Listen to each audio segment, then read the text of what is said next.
Evola firmly rejects the modern tendency to interpret alchemy as either a crude precursor to chemistry or as a metaphor for Jungian psychology. He notes that the historical masters contemptuously called literal experimenters puffers and coal burners, fools who mistook the symbol for the reality. A core tenet of Hermetic philosophy is the principle of correspondence. As above, so below. Evola applies this to mean that the entire cosmos, with all its principles, planets, metals, and elements, exists within the human being. The body is not a mere shell for the spirit. It is the microcosm containing the macrocosm. This is the hidden meaning behind the famous alchemical acronym VETREOL, Visita Interiora Terrae, Rectificando Invenies Occultum Lapidem. Visit the interior of the earth, and by rectifying, you will find the hidden stone.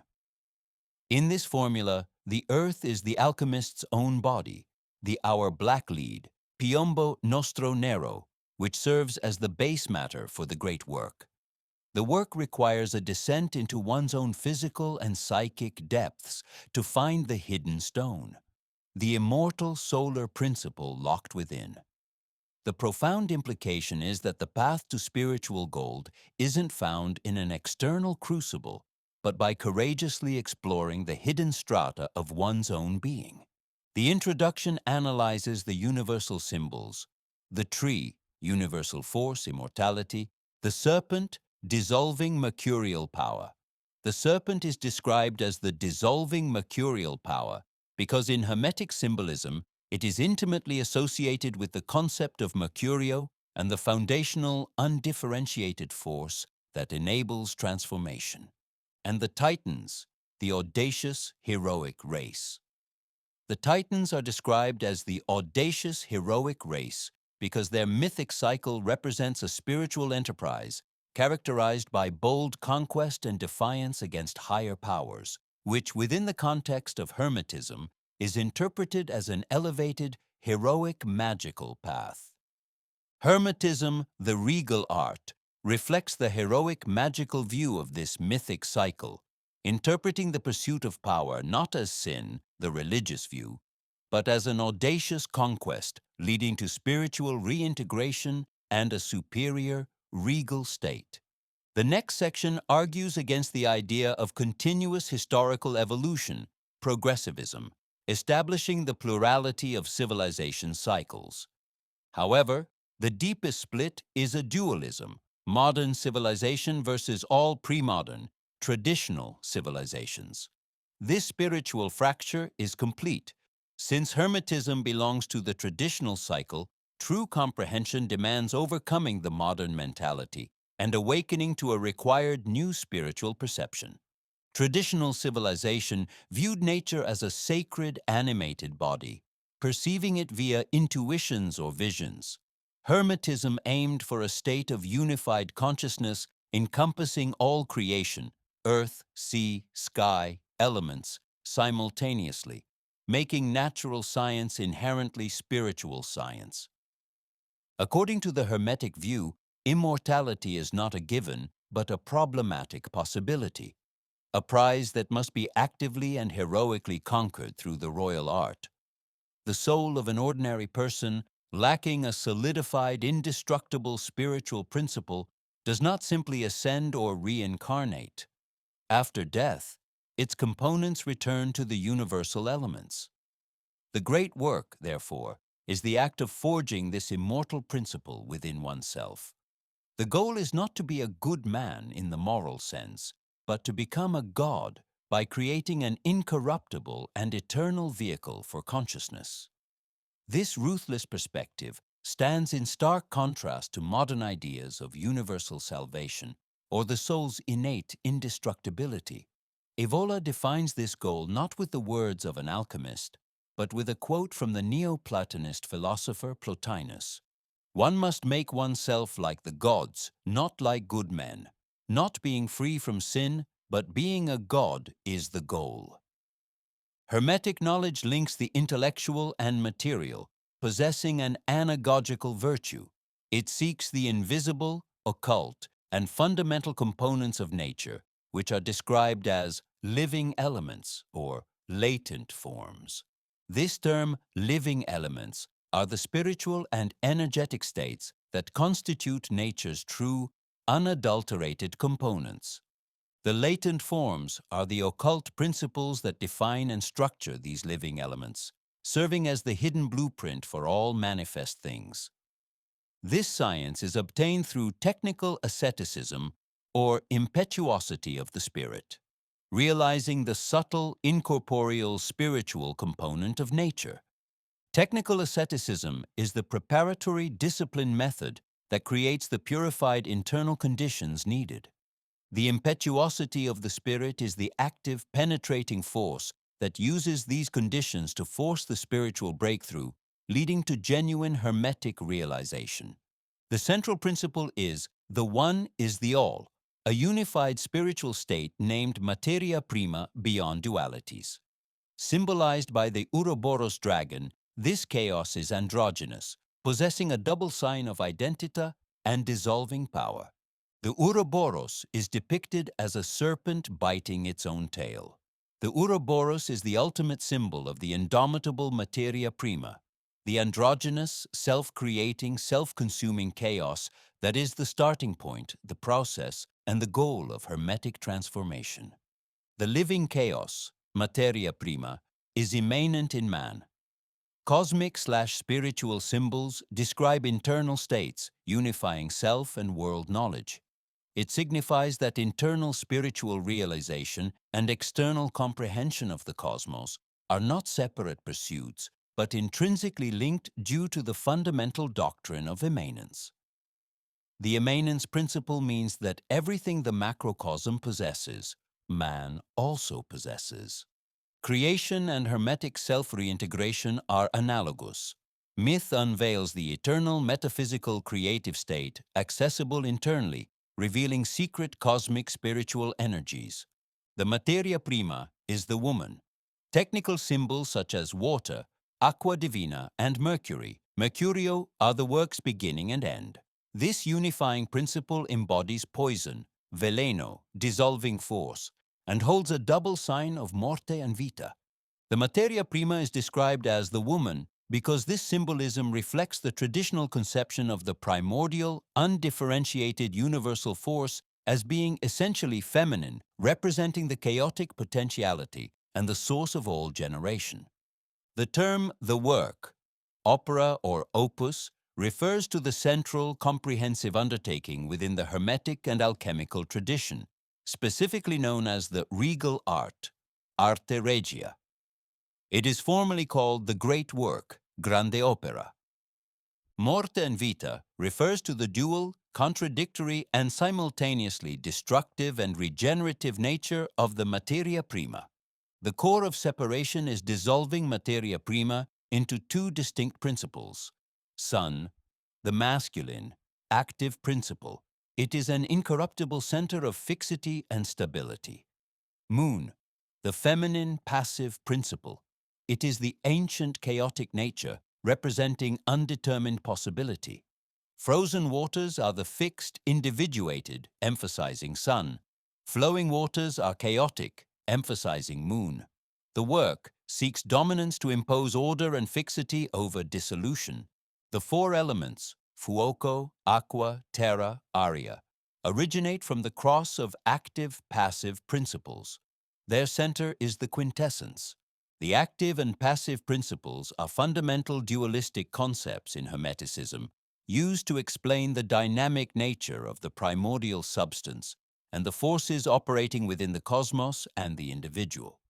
The quintessence is the conceptual and operative core derived from the relationship between the active/passive principles and the four elements.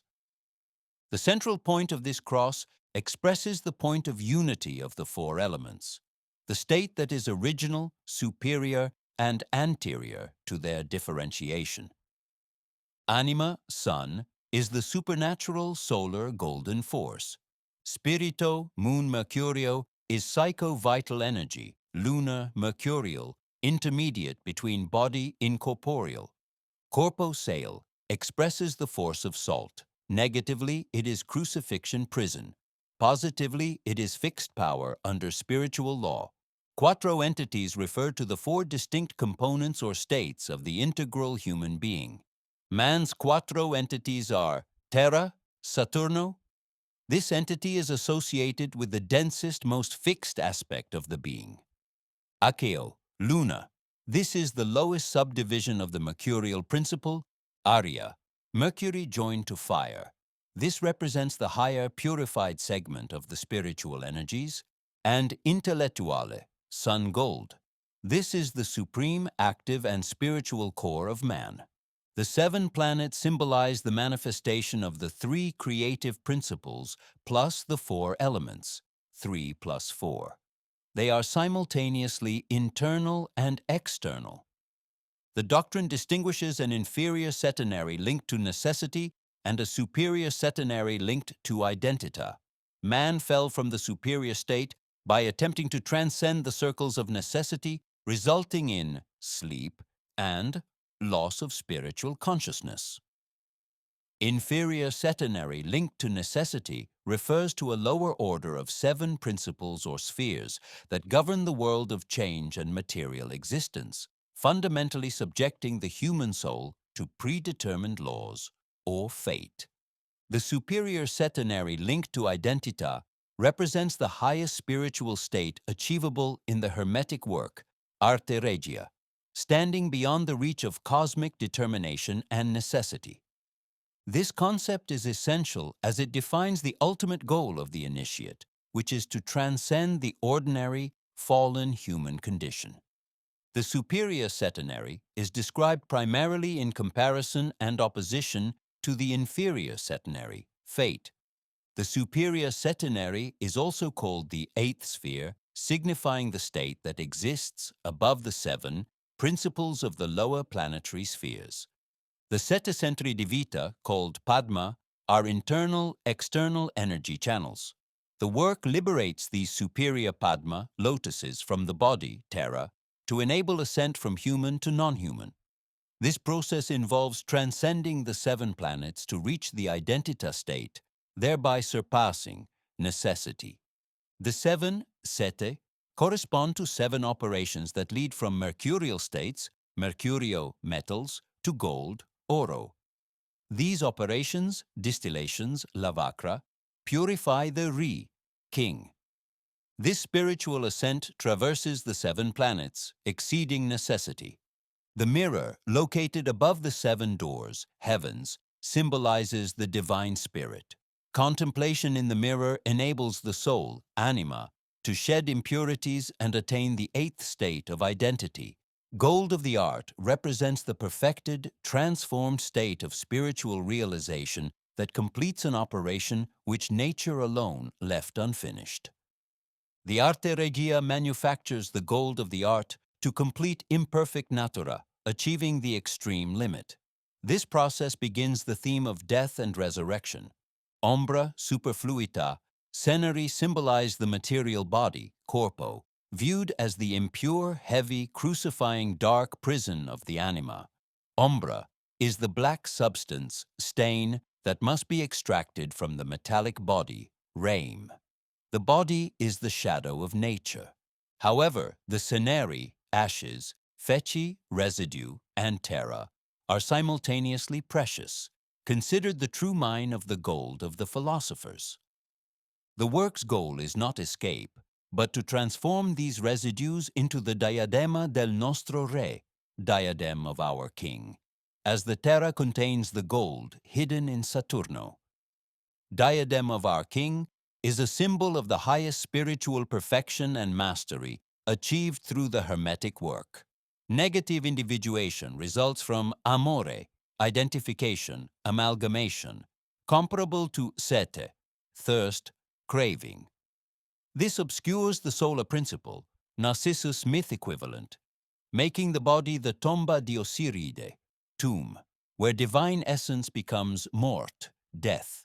However, the body is affirmed as the miniera dell'oro, possessing superior strength. The Ars Regia reverses this identification, causing the piombo nero, black lead, to fix in fire, attracting a new soul.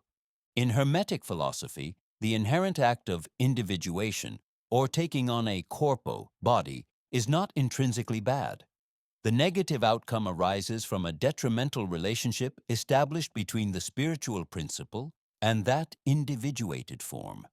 The negative individuation is caused by a specific state of amore, love, characterized by identification and amalgamation with the body and the individual existence. This amalgamation means that the self, or solar principle, becomes entirely immersed in and participates fully in the condition of the body it inhabits. This process of passionate identification is analogous to the power of sete, thirst, and Brahma, craving, in Hindu doctrines. This internal desire or passion is what causes the downfall. Evola notes that, according to Gishtel, it was the Brahma Ignea, igneous craving, that sprang forth in Adam that separated him from his spouse, Sophia, thus severing him from life and power. This detrimental identification mirrors the myth of Narcissus, who finds morte, death, in the aquae, waters, because he is overcome by passion for his own reflection. The resulting condition is the sorcery of terrestriality, where the individual is reduced to being a creature of the body. This state results in the body being described negatively as the tomb of Osiris or the sepulchre of the living. The goal of the ars regia, Hermetic art, is to overcome this identification and the negative force of sete, restoring the solar principle to a relationship of dominance, not subjugation, over the individuated body. Saturno is the vulgar lead and the body's terrestrial element. He represents the king of the golden age, hiding the oro nascosto, making him the most precious entity. The grande mistero involves tomb of Osiris, fixing in fire to attract a new soul. Saturn is mythologically associated with the king of the Eta dell'Oro, Golden Age. This association links Saturn not only to a primordial ancient past, but also to the spiritual primordial state of corporeity. Saturn, in its manifest state as the symbolic element, black lead, is characterized as the inverse gold, or vulgar lead. In this sense, Saturn, and the material body it represents, is the terrestrial element and the site of obscurity. The true nature of Saturn is hidden because externally it appears as base matter, lead, or the corruptible body. However, within this base substance is concealed the supreme treasure, the oro nascosto, hidden gold. Boma, as cited by Evola, explicitly states, "And behold, the gold hidden in Saturn." Because Saturn contains the potential for the most noble transformation, it is deemed the most precious substance. The apparent baseness, lead, or the corporeal body is actually the necessary foundation for the highest spiritual work. The grande mistero, grand mystery, involves a profound reversal and transformation. The great mystery is the process where the tomb of Osiris fixes itself in the spheres of fire to attract a new soul. This means the physical body base matter, when subjected to the transformative fire, representing active spiritual energy, is fixed and purified. By fixing itself in fire, Saturn transforms from a tomb of death into a spiritual foundation, capable of attracting a new superior soul, signifying the successful total regeneration of the individual. The campo, field earth, represents the entire corporeality. The seed, is the oro volgare, vulgar gold common personality. The seed must morir, die, putrefy within the earth field to renas, be reborn, activating the contained potential principle. This process is represented by cultivation, Saturn myth equivalent, moving through the 4 seasons, Nero winter to Oreo autumn, culminating in the resurrection of non-terrestrial states. The process is analogous to the resurrection of the individual back to the golden age of Saturn. Evola posits a universe where spiritual status is not granted by faith, but seized by heroic will. It reveals that the true laboratory is the human body. The raw material is one's own consciousness, and the ultimate prize, immortality, is not a gift, but a conquest. This active heroic spirituality places the power and the immense responsibility for transmuting the lead of the mortal frame into the incorruptible gold of the immortal self squarely on the individual. It suggests that the keys to transformation are not outside of us, but locked within.